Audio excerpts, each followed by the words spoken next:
The Ukraine war is more than a regional conflict. It is a confrontation that has shaken the foundations of the international order, a struggle that has drawn in the world's greatest powers and exposed the fragility of the global system. To understand this war, one must look beyond the battlefields of Kyiv, Donetsk, and Mariupol. This is not only about Russia and Ukraine. It is about Russia versus the West, about NATO expansion, energy security, economic sanctions, and the future of the balance of power in the 21st century. The Ukraine war is the visible eruption of a much deeper rivalry, a rivalry that was decades in the making. To see it clearly, we must trace the roots of the conflict, the strategies of the players involved, and the consequences now spreading across the globe. When the Soviet Union collapsed in 1991, many believed the Cold War was over forever. The West declared victory. America emerged as the sole superpower. Former Soviet states gained independence, including Ukraine, a country of immense strategic value, situated between Russia and Europe, rich in resources and history. At that moment, Russia was weak, its economy in ruins, its military in decline.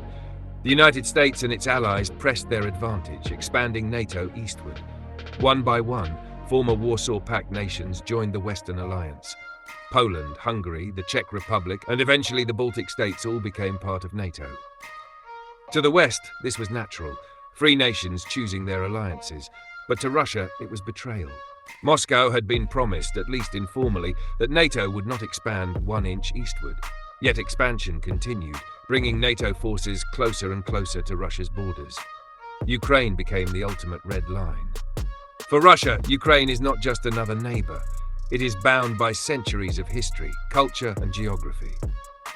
The medieval state of Kievan Rus is considered the cradle of Russian civilization. The Soviet Union depended heavily on Ukraine's industry, farmland, and Black Sea ports. Even after independence, millions of Russians viewed Ukraine as part of their spiritual and political sphere. To see Ukraine pulled into NATO and the European Union was, for Moscow, unacceptable.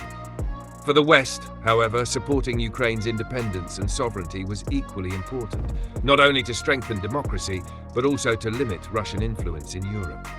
These clashing visions made Ukraine the fault line of a new era. The conflict simmered for years. In 2004, Ukraine's Orange Revolution, driven by pro-Western protests, alarmed Moscow. In 2014, the crisis exploded when Ukraine's pro-Russian president was ousted by mass demonstrations. Russia responded by annexing Crimea, a strategic peninsula on the Black Sea.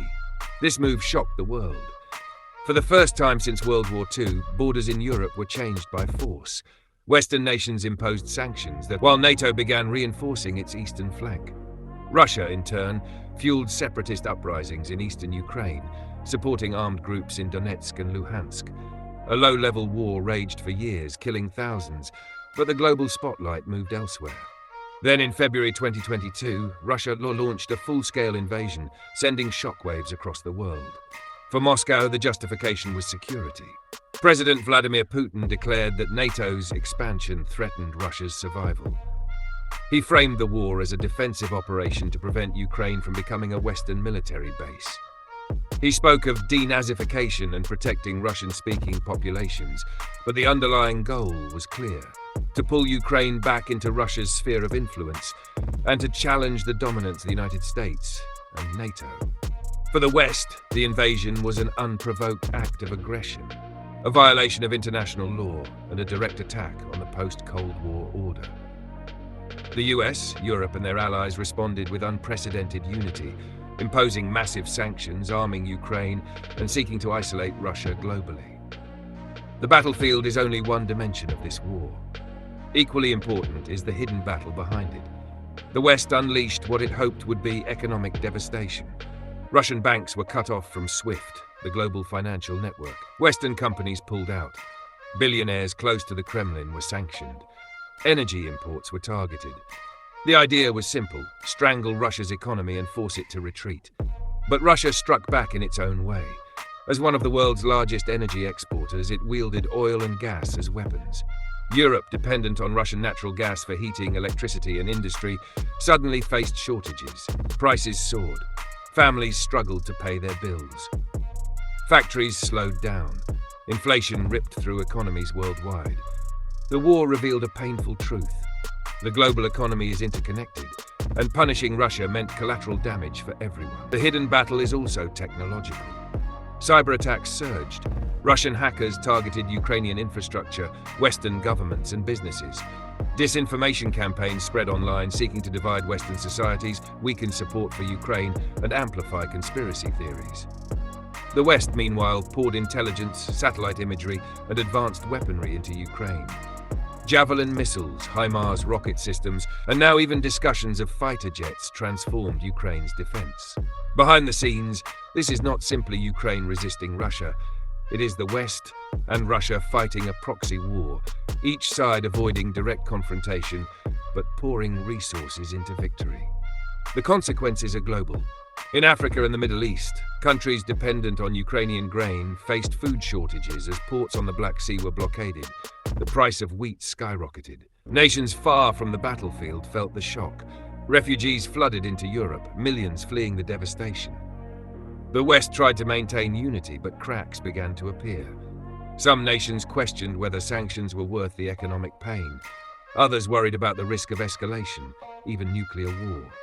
Russia, meanwhile, deepened its partnerships with countries willing to defy the West. China stood by Moscow, not openly joining the war, but offering diplomatic cover and economic ties. India increased its purchases of discounted Russian oil, showing that not all major powers were willing to follow America's lead. A multipolar world was emerging, one where the West could no longer count on global consensus.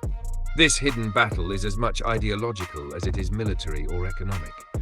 The United States and Europe present themselves as defenders of democracy, standing with Ukraine against authoritarian aggression. Russia frames itself as resisting Western imperialism, fighting for a multipolar world where the West cannot dictate terms. Putin speaks of defending traditional values against what he calls Western decadence. This narrative resonates with some nations frustrated by centuries of Western dominance. Thus, the Ukraine war is not just a local conflict, but part of a larger story, a struggle over the rules of the global order. Will the future belong to a US-led system of alliances, markets and institutions, or will it fragment into competing blocs, each with its own sphere of influence? History casts a long shadow here. The Cold War was defined by proxy wars, ideological rivalry and nuclear deterrence. The Ukraine war mirrors those dynamics. Just as Vietnam and Afghanistan became battlegrounds between the US and the Soviet Union, Ukraine has become a proxy war between the West and Russia.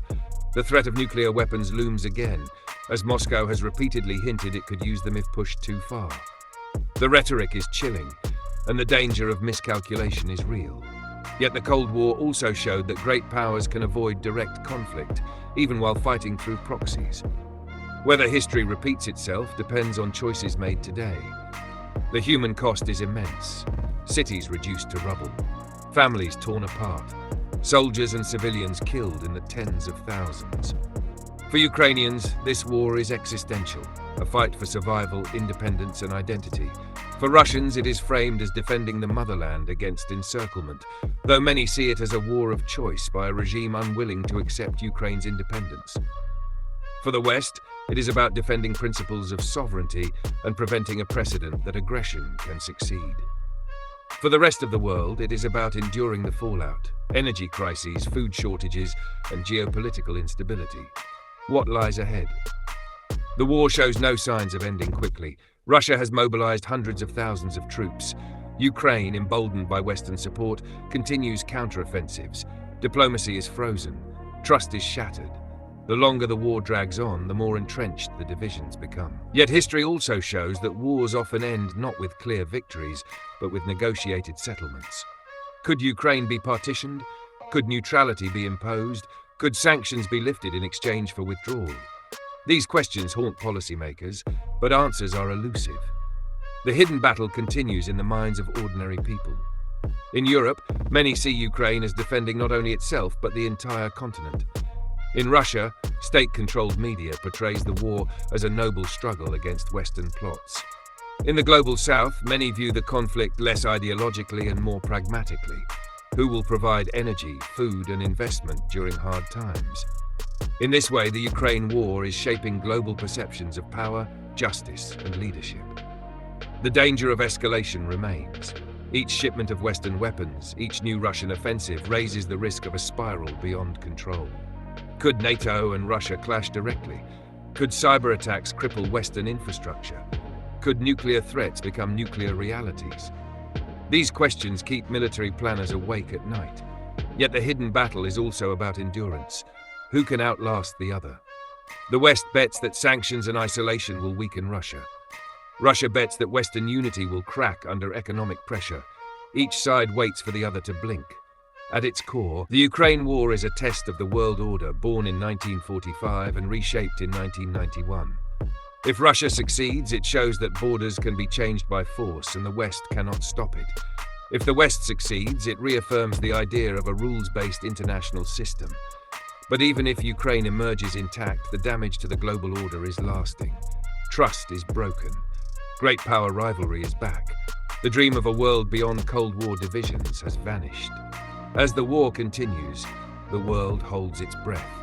From the ruined streets of Mariupol to the corridors of Brussels, from the Kremlin in Moscow to the White House in Washington, decisions are being made that will determine not only the fate of Ukraine, but the future of the international system. The Ukraine war is not just about territory. It is about power, values, and the struggle for a new global order. Russia versus the West is the real battle, and Ukraine is the front line where this confrontation plays out. The war may be fought with tanks and missiles, but the hidden battle in economics, energy, technology, and ideology is just as important. The outcome of this struggle will shape the 21st century, leaving the world more divided, more dangerous, and more uncertain than at any time since the end of the Cold War.